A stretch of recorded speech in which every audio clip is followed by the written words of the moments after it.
Namaste, this is Dr. Shibanii from DISHAA Soul Search and welcome to episode number 2 of Soul to Soul Gupshup with DISHAA. It's moon phases and me today. But baby, I love you to the moon and back. We have been saying and listening to this phrase for so many times, showing our love to our near and dear ones. So when it comes to the moon, it's always that epic feeling of love, warmth, romance, beauty, motherly feeling, and it's moreover a feeling of depth. And contradicting to this, we also have the lunatics, mental instabilities, schizos, amplified crime rates, accidents, suicides, emergencies, child deliveries, lots and lots of mood swings, ghosts, paranormal activities, and all sorts of strange events happening around us in the moon phases. We have our own preconceived minds, socially conditioned nicely that in the moon phases, a lot of strange things happen.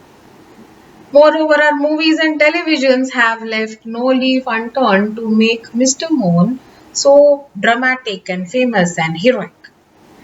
All the horror movies and shows, they have to show the moon in the dark night and moreover the new moon night, the Amavasyas, in a very terrifying way with dialogues like आज अमावस्या की रात है वो जरूर आएगी with all possible horrendous music, some creepy creatures just popping up suddenly, the dogs all howling and crying like mad, and then suddenly a loud scream, taking our heartbeats to the peak, raising our BPs, and we all still stuck onto our chairs watching the episode so intensely as if we are already a part of that entire show and that Atma or the ghost is actually scaring you sitting next to you.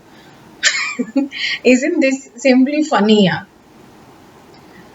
For a person like me, who is working in the energy field, this is really almost like a comic show.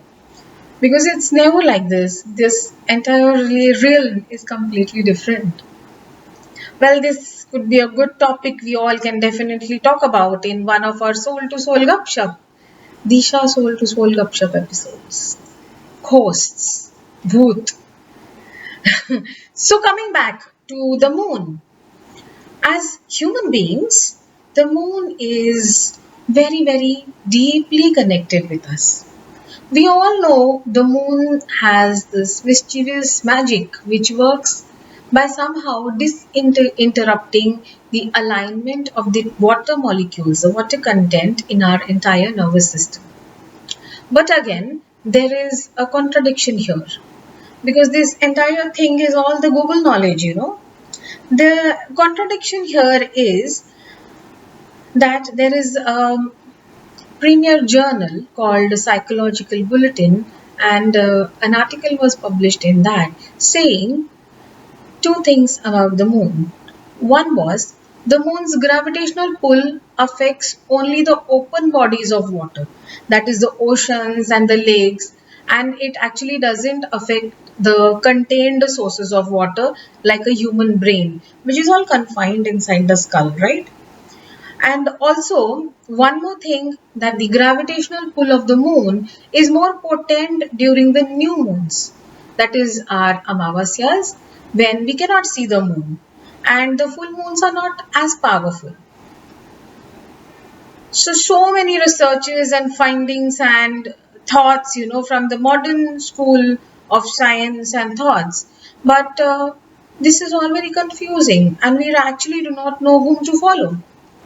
So we at DISHAA decided to do an experiment. Instead of blindly believing in what is said or read, we sat down and we experimented.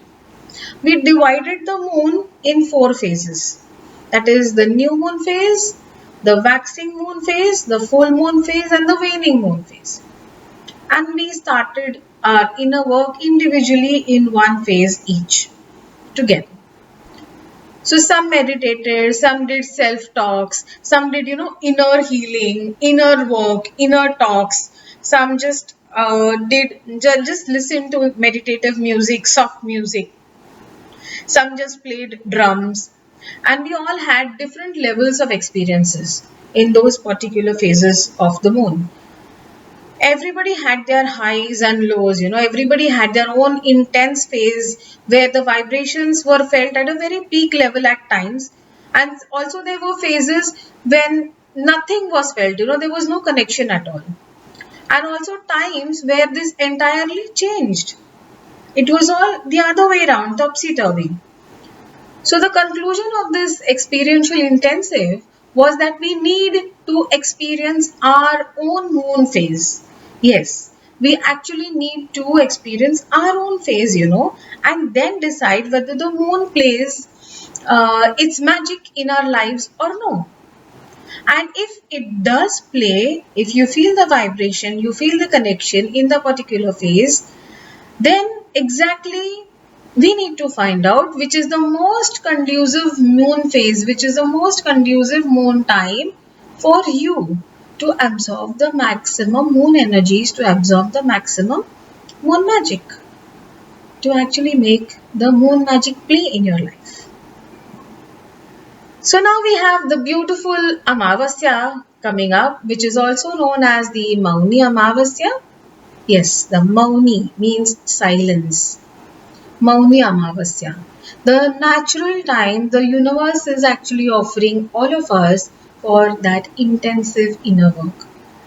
Grab this opportunity, beautiful people, and get into the experiential zone and experience that moon magic. Just open up your path, your way, and let the moon magic enter your life. So for now, Dr. Shibanii signing off to catch up with you soon again with some interesting soul to soul Gupshup. And if you like this Gupshup, do like and subscribe our DISHAA Soul Search channel. Datta Guru.